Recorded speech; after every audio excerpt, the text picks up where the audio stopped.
دوسرا خطرہ یہ ہے کہ جب نیچے حقوق جائیں گے, نیچے اختیارات جائیں گے, جو پاکستان کا آرٹیکل 140A کہتا ہے کہ آپ نے انتظامی اختیارات بھی ان کو دینے ہیں, مالی اختیارات بھی دینے ہیں, سیاسی اختیارات بھی دینے ہیں, تو پھر نیچے سے نئی لیڈرشپ بھی ابھرے گی.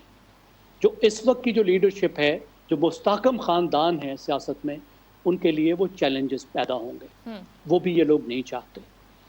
اب آئین میں تو لکھا ہوا ہے کہ یہ سب کچھ ہوگا, لیکن عدالتیں دھکے دے کر 2 قدم آگے کرتی ہیں صوبائی حکومتوں کو, اور تھوڑی دیر میں وہ 4 قدم پیچھے ہو جاتی ہیں. مثلا دیکھیے کہ پاکستان کی عدالتیں پنجاب میں الیکشن کروانے میں مکمل طور پہ ناکام رہی. پہلے ایک دفعہ شہباز شریف صاحب نے ختم کی, اور پیچھے جب پی ٹی آئی نے یہ لوکل گورنمنٹس ختم کی تو توہین عدالت کی حد تک بھی وہ چلے گئے, لیکن انہوں نے لوکل گورنمنٹس بحال نہیں کی. اور جب لوکل گورنمنٹس کی میعاد ختم ہو گئی تو پھر الیکشن نہیں کرائے, آج تک بھی نہیں کرائے گئے. پنجاب میں لوکل گورنمنٹ نہیں ہے. تو اس کے لیے میرے خیال میں پاکستان میں ایک ملک گیر تحریک کی ضرورت ہوگی. میڈیا کو بھی آواز اٹھانی ہوگی اور شہریوں کو آواز اٹھانی ہوگی, کیونکہ ہمارے شہر تباہ ہو رہے ہیں. جس شہر میں لوکل گورنمنٹ نہیں ہوتی تو اس شہر میں یہی حشر ہوتا ہے جو اس وقت ہے. ہمارے یہاں رورل ڈیولپمنٹ نہیں ہو رہی, کچھ علاقے ترقی کر رہے ہیں, کچھ علاقے پیچھے رہ رہے ہیں. تو جس کا نقصان ہو رہا ہے ان کو خود کھڑا ہونا ہوگا, اور ان سیاسی جماعتوں کے ساتھ جھگڑا لینا ہوگا, اس کے بعد ہی کچھ ہو سکے گا. خالی عدالتیں یہ سب کچھ نہیں کر سکتی. یہ عدالتوں کی جنگ نہیں ہے, یہ عوام کی جنگ ہے. ٹھیک, جواب آ گیا. جاوید ملک صاحب کیا کہیں گے سر؟ تو یہ بہت اچھی بات ہے کہ کوئی بھی جو ڈیموکریٹک شخصیت ہو یا ہمارا مائنڈ سیٹ جو ہم ڈیموکریسی میں یقین رکھتے ہیں, تو ہم اس چیز کو ان پرنسپل تو ایگری کریں گے کہ جو عوام کو امپاور ہونا چاہیے, اختیارات جو ہیں وہ نچلی سطح پر چلے جانے چاہیے. لیکن یہ وہ ایک ایلوسیو ڈریم ہے جو کہ پاکستان میں میرے خیال میں ایوب خان صاحب کے زمانے سے بیسک ڈیموکریسی کا ایک نظام آیا تھا, اسے کہتے تھے بی ڈی ممبرز.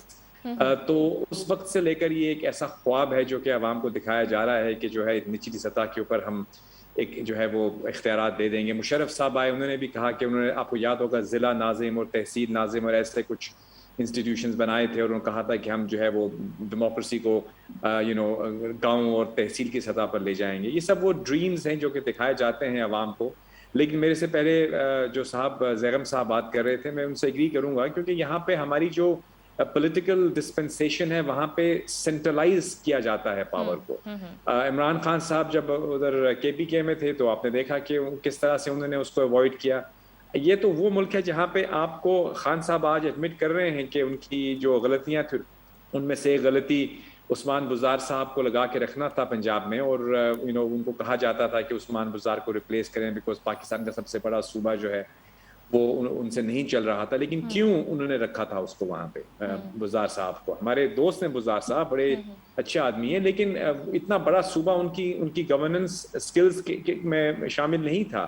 یعنی why did عمران خان صاحب choose to do so? Because وہ پاور اپنے پاس مرکوز رکھنا چاہتے تھے.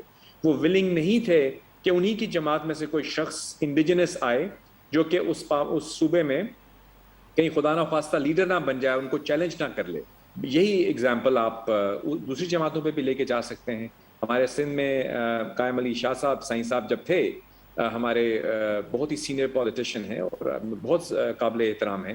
آپ کو یاد ہوگا کہ کس طرح لوگ ان کو کہا کیا یعنی ان کے بارے میں کہا جاتا تھا. لیکن زرداری صاحب یا Peoples Party wanted to have the grip in their own hands. ابھی بھی اگر آپ دیکھیں تو مجھے نہیں لگتا کہ کوئی بھی جو شخص اقتدار میں آتا ہے وہ یہ چاہے گا کہ اور لیڈرز کریٹ ہوں, پاور سینٹرز کریٹ ہوں.